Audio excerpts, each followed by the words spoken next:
And we are live. Phil Tarrant, Tom Panos, Real Estate Exposed, Easter Holiday Edition, 6:15 on a Thursday night. Tom Panos out of Sydney, up on the Byron Bay. I'm up on the Central Coast, mate. We're moving into holiday mode. How are you going?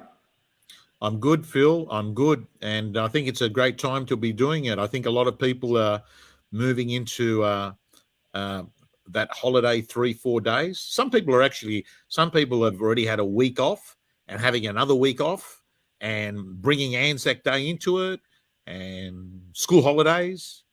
We've got a nice audience building up here.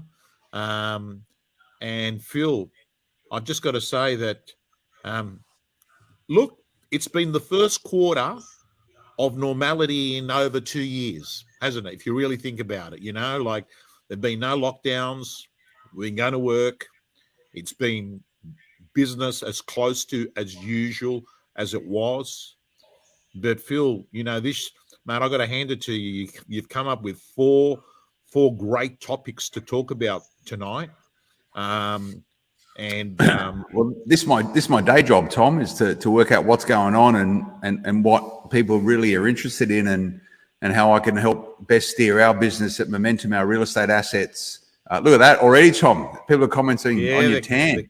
First thing I said, Luka Novak. Great. Yeah. Good to see. Yeah. Mate, by the way, Lisa, I was chatting to him beforehand. I was complaining how he looks really good and healthy and ripped there. Look, he's got his blue shirt on and he's looking really healthy. I'm looking white and pasty. It's like it's the middle of winter already. I must admit though, Tom, your lighting is much better than mine. I'm going to have to do something better in the future. But Tom, 4 key things, and this is something I've been musing about. And for those of you that want to get a bit of insight to how we work this out, we just have a quick chat at some point and go, what's going on? This is what I reckon. And we sort of have a bit of a chuckle and a bit of a discussion around it to help shape this conversation moving forward, Tom. First topic, let's get into it. And this is the Easter edition. And we're recording this, Tom, 5 weeks or 6 weeks from today, 5 or 6 weeks, I can't remember.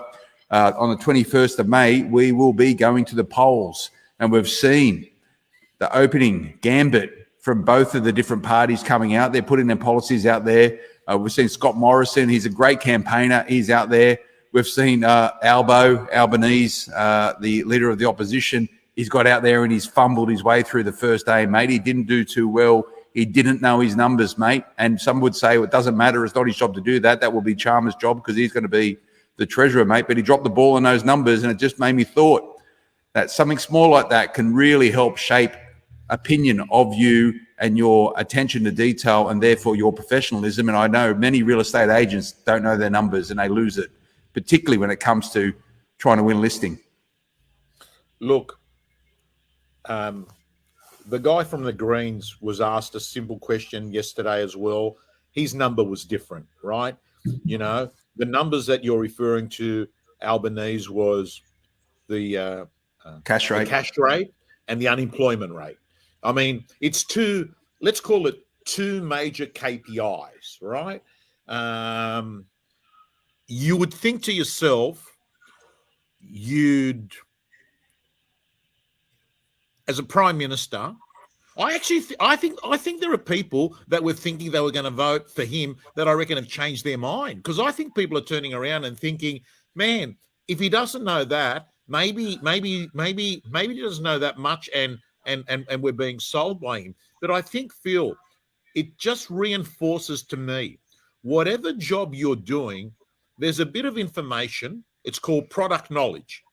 You've got to be able, when someone asks you that question, to answer it. You shouldn't, like, I hate it when I used to have salespeople that used to say the way they responded to every question was, look, let me come back to you on that. I'll find that out. Because after 7 or 8 times, you'd feel like saying, well, what do you actually know? Like, what do you know? Why do you have to keep coming back? You must know your product inside out.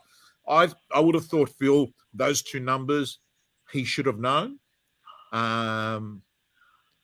And apparently he was kicking himself because he didn't answer it the same way when he got caught out. The guy from the Greens said, mate, go Google it, right? Do you reckon that would have been a better response? Oh, it's a bit schoolyard, but it goes to show though the election campaigning. It is absolutely tit for tat. It's journos, and again we speak about journalism a lot, and journalism is or the fifth estate, right? You know, the big one of the big sort of trappings of democracy is a free press, right? So we need people to be journalists, and we have very capable publications here in Australia that keep Australia informed, and we have specific industry media platforms like REB that do it. We need it, right? But sometimes the gotcha, like it's gotcha journalism, whether or not he knew the cash rate, whether or not he knew the unemployment rate, which, by the way, Tom, I'm happy to report the numbers have just come out from the ABS today, and it has remained at 4%. It came down a little bit if you want to round it, but it's still 4%.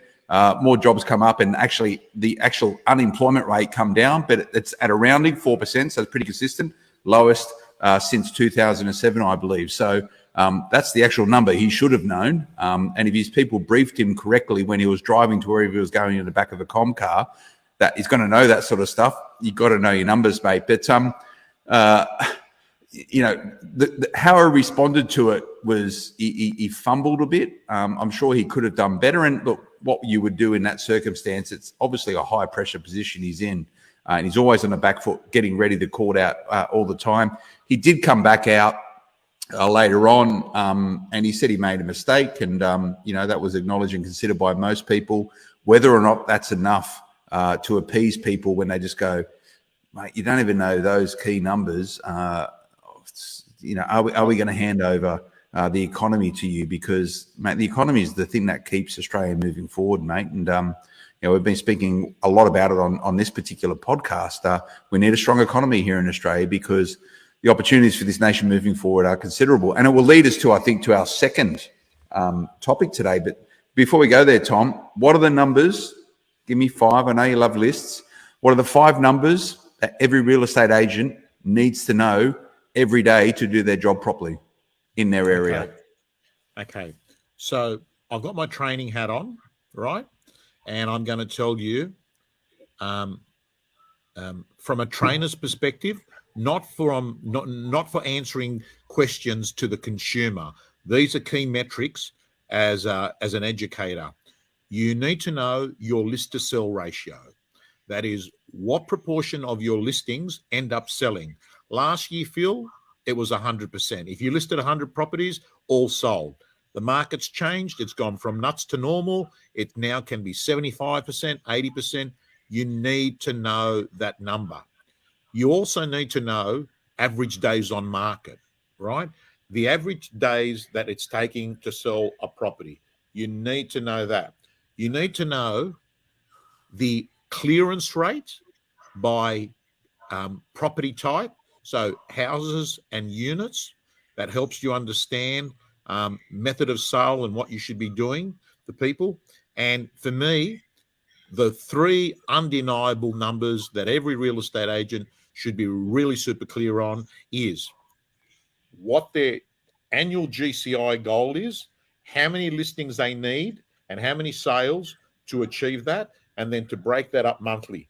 If what you measure, you manage. If you know those numbers, man, you can basically just play a game. It doesn't matter how you feel. It doesn't matter what your attitude's like. You just know, I've just got to keep playing these numbers. So that would be it. But Phil, before we move off the topic, I just thought of something. I had to present halfway through my career at News Corp to Rupert Murdoch.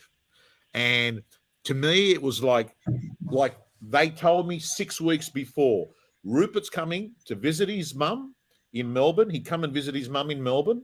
And then he's coming into the Herald Sun building, and you've got to present real estate. My CEO at the time, John Hartigan, said, Tom, study the lift-out rates from A to Z. You need to know the lift-out rates, because Rupert's the sort of guy that will say, if the property's in, which I never thought it would be. I would have thought to myself, this guy's worried about motion pictures and, Fox News and all that. but he was known to worry about the detail. And he said he's inclined to ask you in the strategy meeting, if a property is advertised in the Wentworth Courier, for us to actually encourage them to use the Mossman Daily as well, what's the lift out rate? What's the discount rate we'll give them? So they were obsessed with knowing the rates of what you charge and what lift out rates, you know. So I think it does matter in your job. How did you go? How did you go in that meeting? It was the most bizarre presentation. I put out a Wentworth Courier. I had the biggest Wentworth Courier, 300 pages. I put it on the table. News Corp had only recently acquired that business from FPC. I put it up on the table, and all he did, I feel embarrassed saying it, all he did was open up this thick Wentworth Courier, and he was just flipping through, and he was looking at real estate. He was looking at and he was looking at it. And the only thing he asked me, Phil, was on one specific property, what would something like that sell for here? And it was an auction property, and I didn't want to sound like Albo. So what did I do? I said 15 million. And John Hardigan goes to me afterwards, how did you know it was 15 million? I said, I didn't. It was an auction. No one was ever going to get that one right. And he goes, smart man. Did you enjoy the experience? I did. And then I had a second presentation about 2 years later.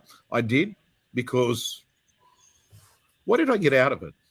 No, I'm going to stop you there, Tom, because I'm thinking I know Grace Hornsby, the editor of REB, will want me to ask you this question because it'll make a good article. What are the 3 things that Tom Panos has learned from Rupert Murdoch? Number 1 is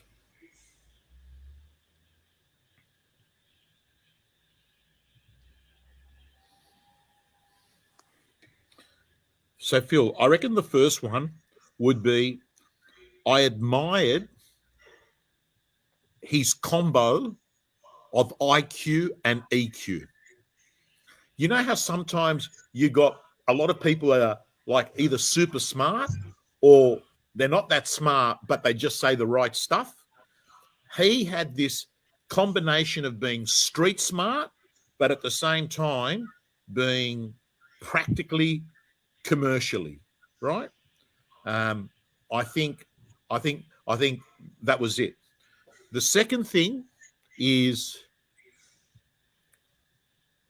listen, he disliked Fairfax, right? It was this thing. It's us versus them type thing, you know, which it is still now. News versus, you know, News versus Fairfax, REA versus Domain. It's like there's a war going on, you know. Probably that. Competition is healthy. Yes. And then the third thing, I don't know whether I learnt it directly from him, but it's got his fingerprints on it, is News Corp is just a business that is obsessed with measuring target versus actuals. It's such a big company that you can't just go off on opinions of people and on hunches. So there's this weekly meeting. It goes all around the world. It's the same format, and that is target, actual.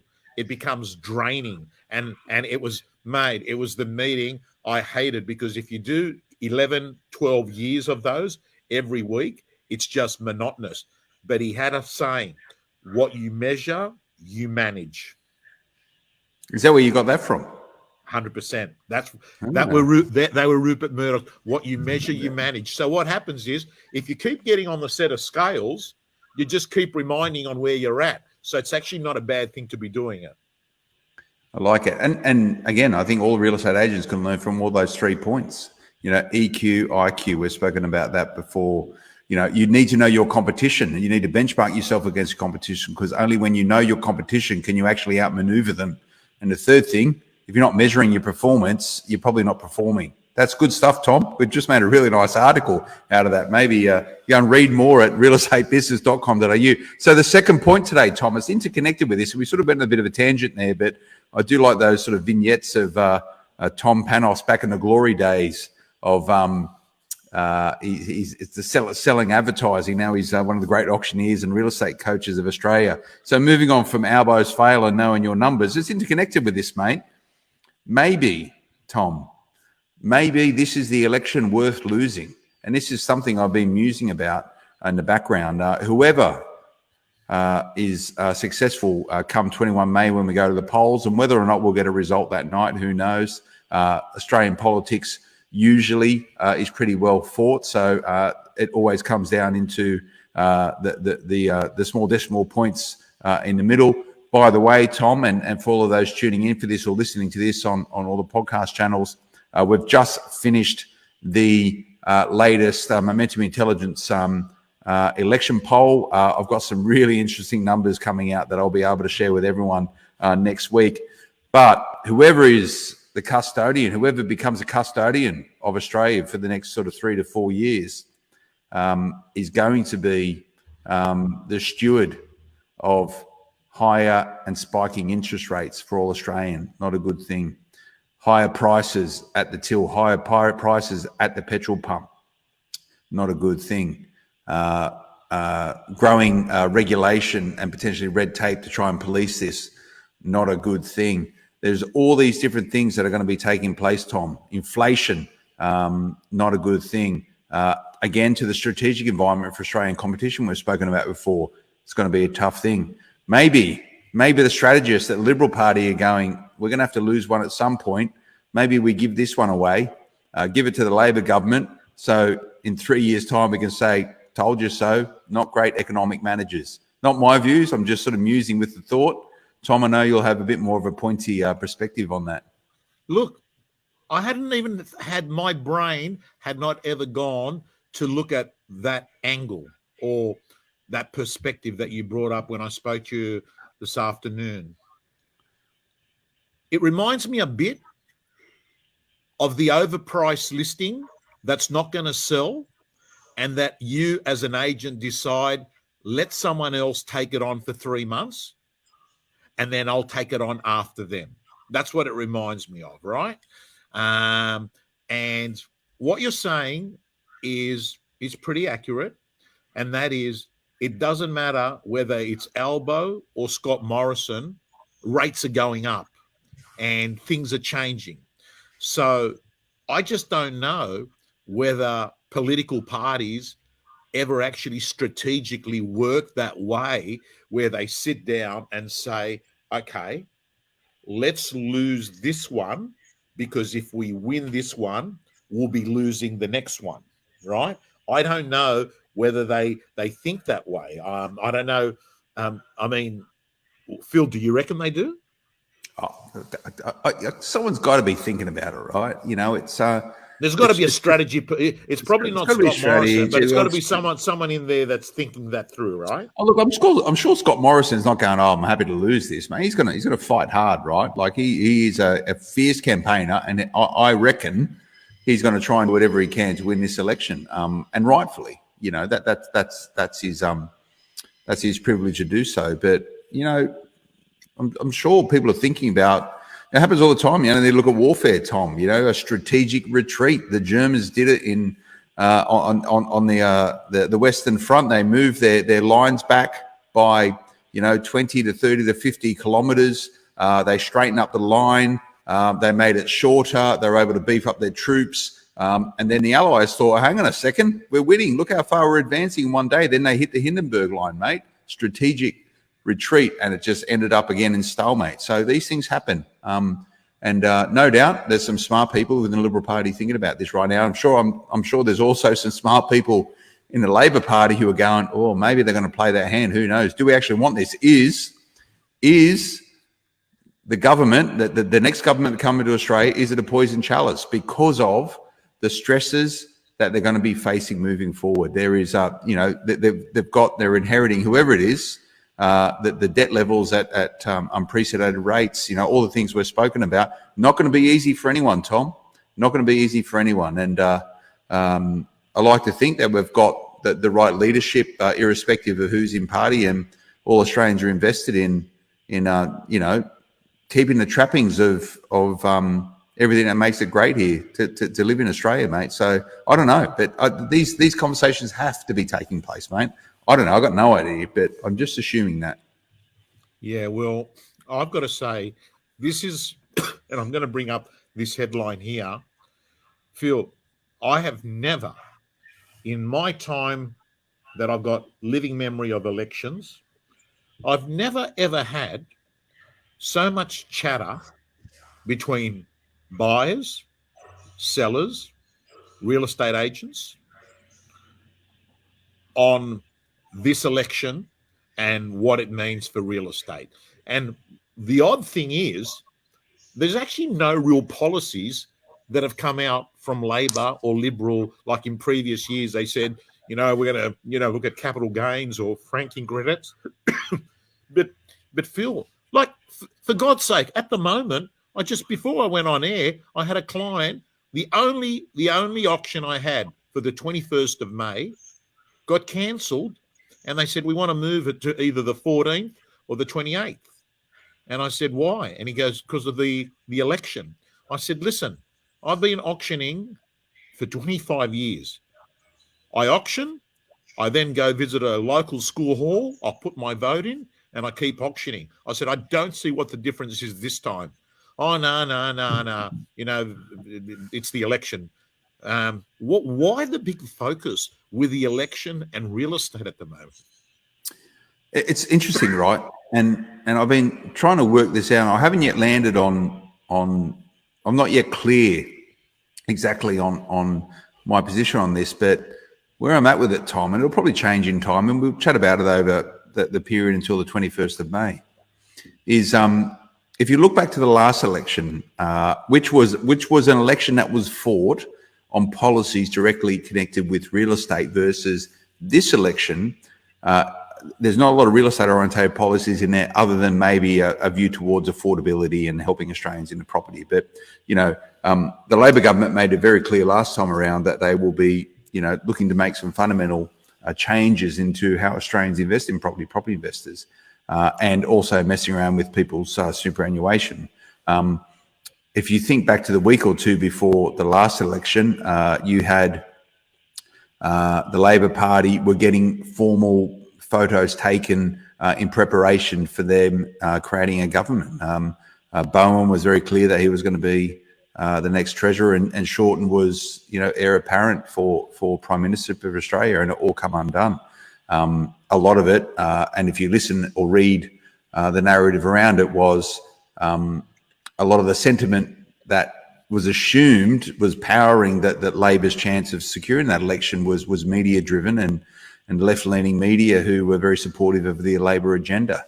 Prime Minister Scott Morrison come out at his election speech and he said, how good is Australia? What a miracle, and all this sort of stuff. But he sort of crystallised that with this notion of the quiet Australian, as in those people who don't get absorbed with the left and right of politics, those people who are just going about their normal day-to-day activity and want safety, security, food on the table, all the usual stuff that all Australians want. They voted a particular way, and that was the Liberal government. Now, as we enter this election, and if you think back, Tom, and you can go and look at the numbers, essentially the real estate market was put on pause up until that period. So people went, hang on a second, I don't know what's going to go on here, so I'm not going to do anything for the moment. I'm just going to wait and see, and I'll make a determination of whether I buy, sell, invest, or sell and invest in property subsequent to the election. We all know that when the Liberal government come in, markets started accelerating again. Straight after that, it was hot following that election because of the whole pent-up demand of that market in pause. Now, as we come into the election on the 21st of May, the market is already moving into this holding pattern. It's slowing down. You've just told me that you have no election, so you have no auctions on the 21st. Mate, that's a big thing. That gives you straight the heart of the sentiment of Australia around their views towards property. My view, and I've still got to crystallise my thoughts on this, but my view is that this isn't going to be a pause of the real estate market. This is going to be the inflection point, a seismic shift of change in this market for some time into the future. We've spoken about it before on this show. There has to be a ceiling in prices in Australia. We're not seeing the wage growth, which the RBA is looking towards until they actually start ratcheting up interest rates. But there's a natural ceiling, and we've hit it already. Markets are starting to soften, as we know right now. There's a lot more properties coming onto the market, so we don't have that price tension that we had up until this period of time. This is going to be the trigger. This is going to be the catalyst. This is going to be the inflection point. This is going to be the flashpoint, Tom, for shaping the market moving forward. What we've had up until this point has been heady days. We've moved into this pause mode, and that's going to be the shift as far as I'm concerned. I'll probably give greater thought to this and be able to articulate it more appropriately with some numbers as we go down this pathway. But this will be the thing that stops the market, not dead, but it's going to slow it right down, and it's going to turn to 2 or 3 years of what is going to be a sideways market. However, with rents, and we've spoken about this beforehand, good news for property investors, rents are going to be rocketing moving forward, and we only need to wait until borders start opening, Tom, to see what's going to happen with that moving forward. There's going to be a lot of pressure on property in Australia moving forward. We might not be able to build it, but people are going to need it. Yeah, so as you're talking, Phil, I was thinking about, you're 100% right. Between 2017 and 2019, it was all a grind. It was all hard. Property prices had actually dropped. I mean, I was seeing properties I was auctioning, that dropped 15%. And then I went overseas, and it was the election that everyone thought Labor was going to win. And I came back the week after the election. And Phil, the market just went off. Crazy. It just went off 2019. And I reckon it's been going off since 2019 to pretty much now, 2022, right? So despite COVID, in spite of COVID. In spite of COVID. So now what have we got? We've got the various predictors that talk about rates going up, banks normally, data analysts. They're talking about 2022, 2024 being 10, 15. Manos Vindakak is one of the smartest men in real estate, by the way. He's agreeing with everything that we're saying there, because I've actually no. He's agreeing with everything you're saying, Tom, not me. No. He knows 217 to 219. It went crazy. Then, and by the way, I was talking to a developer friend of mine, and he made a valid point. He said, Tom, we have had a great run since 2010. We've had 12 decent years, right? After the we've had an amazing time. But put that aside. So, Phil, let's assume that property prices do correct by 10, 15% over the next 2 years. We're still way ahead with the growth that has happened, Phil. The growth that has happened between 2019 and predominantly what happened during the lockdown years, 20, 21, right? We're way ahead. But I'm not convinced. And the banks haven't had a great track record in forecasting prices over the last few years. I'm not convinced. But Phil, one would have to agree, we are entering into a period of higher interest rates. In 2017 and 19, it wasn't rates that went up. What it was hard to borrow money. The cost of money, it was they started asking you, oh, you need to show us your Uber expenses, and we want to see how much you're spending on coffee and things like that. It wasn't actually the cost of money. They just got tight, and it was really hard for people to borrow money. And this was a regulation around prudential lending, and rightfully, right? The view being that you should be responsible for your own financial decisions. However, there's a lot of people who are irresponsible, or they get the wrong advice. So, during that period of time, there was direct intervention by APRA to try and slow down property markets by changing the way people could borrow money. Rightfully, they said to banks, stop the investment lending, slow it right down, don't grow your investment book too much. Let's look at how we assess the serviceability of borrowers. That there was a catalyst for potentially people not being able to borrow so much, and therefore the impact of less pressure on prices. So all that was appropriate at that point in time. The biggest issue, if you think back to that time, Tom, was that it was nationwide policy to hit a number of markets which were running rampant versus back then Perth was in the doldrums, mate, but they were still impacted by it. So that was the criticisms against that. But here we are, Tom, 2022. This is it's going to be different times ahead, and we need to make sure, Tom, we put this into perspective.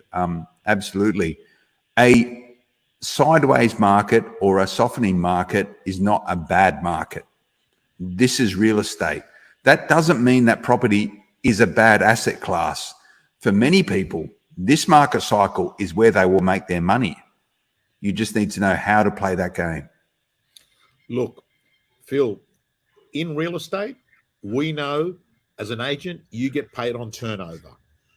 You don't care whether prices are going crazy or not. All you care is about turnover. In a market like this, more stock comes onto the market. And that's, the demand and supply curve. That's what probably forces property prices not to go up or to go down, is that you've got an oversupply of listings. So if you've learned the blueprint, if you've learned the formula on how to process stock, how to get them into the system, how to price them right, realign the value, you'll make a lot of sales. But the reason I like these markets, Phil, is that skill is rewarded. When the market's hot, it equalizes all players in the marketplace. And what happens is cheap can win business because people say it's all the same. We're still going to get a result. So you're spot on. It's a golden opportunity to grow market share. I know a lot of businesses have built. David Highland, who wins all the REB awards, built his business in the GFC. I know a lot of people that made their fortunes in the GFC buying property.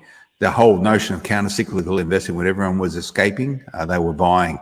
And they bought assets at rates which were under market value. And we spoke about this last week, Tom, and for me, my role at Momentum steering our real estate assets, we're moving now into a very different cycle for people operating inside of property advisors. Now, remember, we speak mainly, Tom, around sales agents, but there are two very other important pillars of real estate that we often overlook, and I think we should probably give more focus to.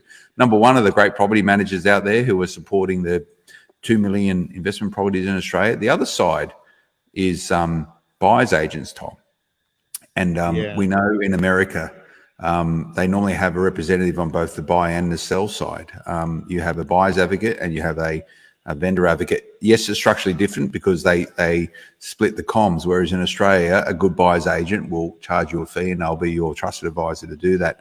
It's been a bit tough for buyer's agents in this market. It's not been about whether or not you can secure under market value properties, it's whether or not you can actually secure a property. And the balance of power, my view, Tom, the balance of power is starting to shift back into the hands of the good buyer's agent. And by that, we're moving to a market where natural market conditions aren't going to give you, as a property investor, the uplift that you've been getting for the last 2 to 3 years just through capital growth. You need to work hard for capital growth now.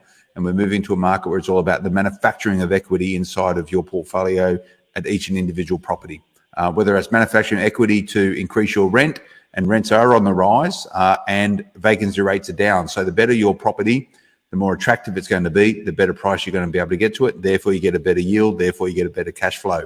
But you can also be smart with manufacturing equity, get the capital uplift that the market's not doing for you right now. You can do it through the sweat equity of doing a renovation.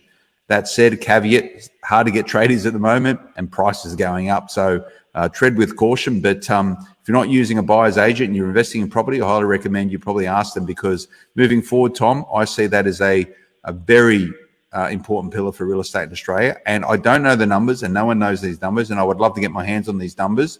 How many properties now have the hand of a buyer's agent on it, whether it's owner-occupied or for investment purposes? But I tell you right now, right here, that number will go up, and it will go up quickly moving forward over this next decade. Yeah, well said, well said. That's going to lend us, Will, to go on to our last topic of the day, because on the show Lux Listings, there is a buyer's agent, which, there's there's three real estate agents and a buyer's agent.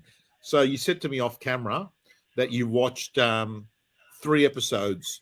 I'm up to episode 3. I'm up to the point where I think Leanne Pilkington sat down with Leanne, is it? Delaney Delaney, and pretty much going, there's an opportunity to buy the Lang and Simmons franchise. Like, I don't know if that even happened. I don't know. Probably on real estate business. No, it did.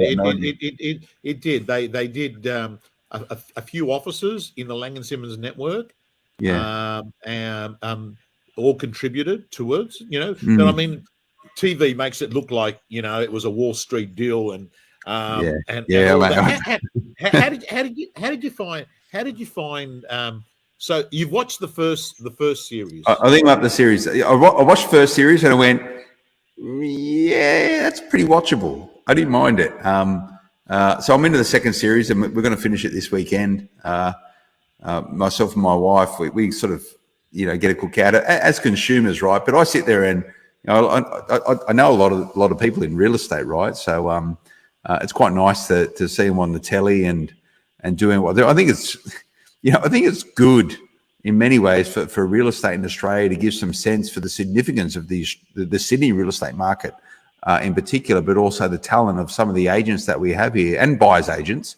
I think it's very smart, going back to my earlier point, to actually have a buyer's agent on the show. Mate, they're doing okay. They're presenting themselves well. I think they're being, within the confines of what makes good television, but I think they're pretty much themselves largely. But the question I've got, Tom, is that I think the Australian public absolutely love the show.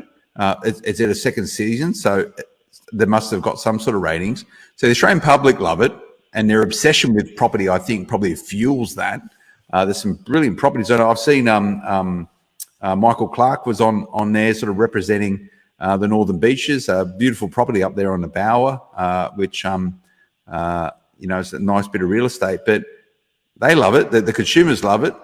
But the industry, I think they like it too much, mate. I don't know. What is it? Is it jealousy? This is Real Estate Exposed, by the way. I'd love to get people's comments, right? I'd love to get people's comments on the show. Lisa's jumped in. I know Lisa's good mates with Deleen, but even Lisa is saying we need a show about what really happens. The Raw. Maybe that's Real Estate Exposed, Tom. If anyone from Amazon, is that Amazon show, isn't it? Yeah, anyone from Amazon wants a real deal on real estate, you come to the right place. Yeah, listen. Good, well said, Lisa. They're all my friends, can't comment. So, without going into the detail, I can tell you, I know firsthand the reason why it was a decent first series and it's taken off is this, Phil. During the show, COVID was running rampant throughout the whole world. Australia was the country that was doing a lot better with COVID, if you think back. So what happened is Amazon had their best talented people work on the show here in Australia, right? So that's an inside scoop, right? So they put a lot of time and energy into it. Now, my friends that are outside of real estate and my relos are fascinated by the show. I mean, fascinated to the point where they'll say things like, have you ever spoken to Gavin? Have you ever spoken? Like, it's been glorified, right? Have you ever spoken? And, I'll say, mate, I've known the guy. He's a client. And then I'll go on a YouTube. Oh, yeah, so you know the guy. So the public turn around and think, man, these guys are Hollywood A-listers, right? Real estate agents don't like it.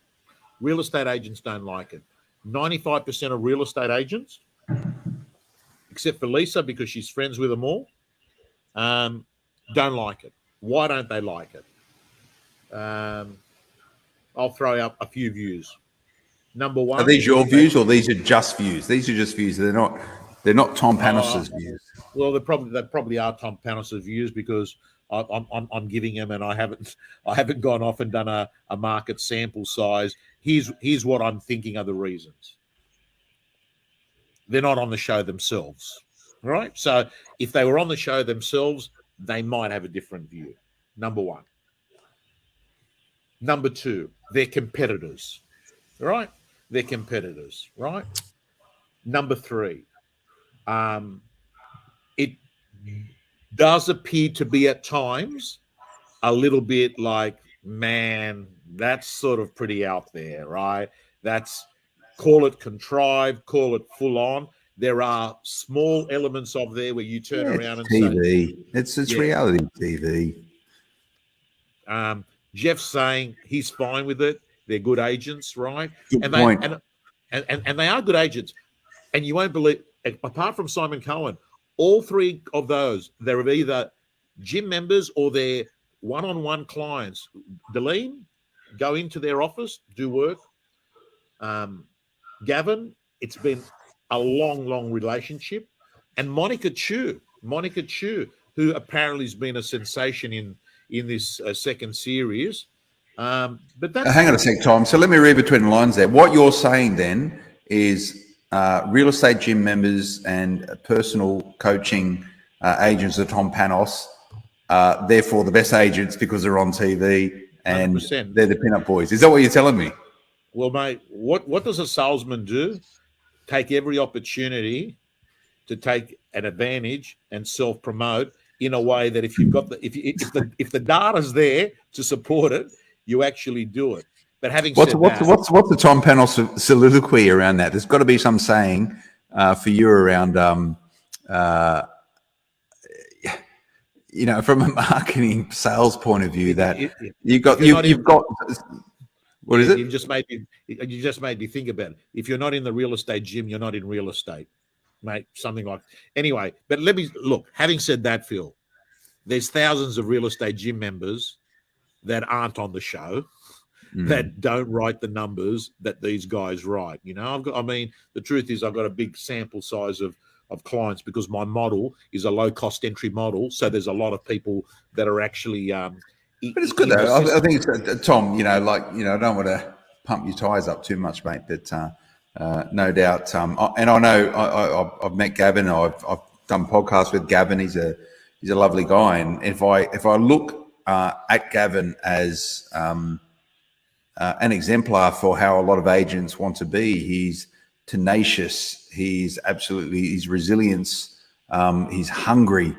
He's structured. He's focused. He seems to be what you see on the show, a good people person. He cares about his clients. He cares about relationships. These are just my views. And I don't know Gavin, from really at all, but this is my views and observations from that particular show. So I think a lot of those qualities, a lot of agents could and should or would like to emulate, mate, and that's not a bad thing. And whether or not that comes from his coaching work with you or it comes from other areas of his sphere of influence or his points of influence, that's a good thing for real estate, mate. So Phil, before we leave Lux Listings, there's one other reason why I reckon the show works. It's the houses. You couldn't do that in Quakers Hill. You couldn't do that in, Preston in Victoria, right? It's the houses. They do make a difference, right? Because you've got this combination of, these charismatic agents, but then you've got these incredible homes. And then we like real estate porn, right? We like to see the houses on the inside. And we're always fascinated about the vendors and the buyers of those houses. What are these people like, I've got to tell you, it's obviously a hot topic. It's lighting up. People are having a conversation, talking about the show. When are they rocking up at your joint to sell your property, Tom? Mate, you got to remember, I'm not an eastern suburbs man. I'm an inner west man, and like you, I came from the west, the southwest, Lakemba, Belmore, and I can tell you, won't work there. Mate, I put this out. We had a chat about this. We do like a all hands real estate meeting, and we're meant to meet it quite regularly, and we spoke about how many good parodies you could do of Lux Listings in other parts of Sydney. Like Fat Pizza meets Lux Listings. I think it would be absolutely hilarious. I reckon we get Vince Sorrenti, who we both know well. He's a a good MC to comic, like hosting that thing. I reckon that would be absolutely hilarious, mate. I would really enjoy it. Yeah, I like that. I like that. I like that. Yeah. Is it Paulie Fennick, I think is the yeah, that's him. Paulie is the if anyone knows him, I reckon there's something in that. If you did Housos and Fat Pizza meets Lux listings, I've gone out and I've bought a lot of properties in the western suburbs of Sydney. It's same but different. I think it's more entertaining buying property in the western suburbs of Sydney, though. Yeah, well, I reckon I've got a funny feeling you're going to be buying more in 2022, 23. I reckon. Maybe. Yeah, I reckon. Everyone, get yourself financially prepared to take advantage of what might be some good buying opportunities over the next 1 or 2 years. Right? Yep. Don't miss that opportunity, and Phil, you're also going to get the benefit of decent yields, whilst property prices might take a few more years before we have these rises. But Phil, it's been an absolute pleasure. We've got through the first quarter. Have a good break. You're back on Tuesday. Absolutely. Back on Tuesday. REB's got a million things going on at the one time. REB's the place that I spend 7 minutes every morning to find out, because I don't want to be caught out like Albo, right? So what do? I need cheat sheets. I need to come across like I know a little bit about every topic, right? So that's what I do. REB newsletter. And so Phil, have a good 3-4 days off. We'll do. And we got a lot. We got 4 or 5. We got, how many weeks is it? We got 4 or 5 weeks to the big day. I think it's 5 weeks. I think 5 weeks on Saturday. And Jeff Luby's trying to sell us a property here. He's got some opportunities in the west. Let's chat. How far west? How far west, Jeff? I think. If you can find a steal, give me a call. Yeah, I think Jeff is off the top of my head. Jeff Luby, good agent by the way. I think he's somewhere between Penrith and Blacktown. I could be wrong. Anyway, Phil, have a good break. I'll see you next week. See you, mate. Thanks, Tom. Thanks a lot.